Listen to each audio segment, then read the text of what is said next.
ilalim ng Expanded Senior Citizens Act, 500 pisong buwanang pensyon mula sa DSWD o Department of Social Welfare and Development ang dapat na tanggapin ng mga mahihirap na senior citizen. Yun nga lang, hindi raw sapat ang pondo ng DSWD kaya hindi lahat nabibigyan ng pensyon. May report si Tina Panganiban Perez. Si Lola Carmen Medez, 61 years old na pero kumakayod pa. Siya raw ang breadwinner ng kanyang pamilya. Paminsan-minsan, nakaka-sideline siya ng labada at pamamalansya.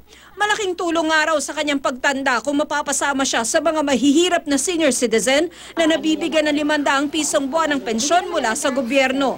Kung sa akin, malaki may tutulong yon, lalo na pagka sa gamot. Base sa Expanded Senior Citizens Act, makakatanggap ng 500 pisong buwan ng pensyon mula sa DSWD ang mga mahihirap na senior citizen.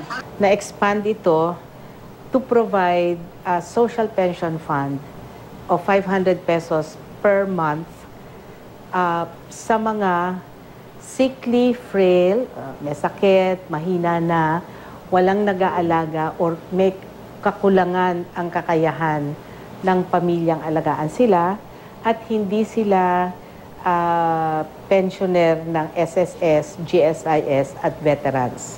Pero hanggang nitong September 2014, ang nabigyan lang ng 1,500 na pensyon kada 3 buwan, mga senior citizen na edad 70 pataas na naisama sa National Household Targeting System for Poverty Reduction. Yun lang daw kasi ang kasya sa budget ng DSWD. Ang pera ipinadaraan sa munisipyo. Pinag-aaralan din ng departamentong ipadala ang pera sa barangay sa pamamagitan ng Philippine Postal Corporation. Bagamat nadagdagan na ang budget ng DSWD, di pa rin daw sapat ang pondo para mabiyayaan ang lahat ng mahihirap na senior citizen sa bansa. Sakaling gustong makatanggap ng pensyon mula sa DSWD, payo ni Secretary Soliman sa mga mahihirap na senior citizen, hintayin ang panibagong National Household Targeting System for Poverty Reduction.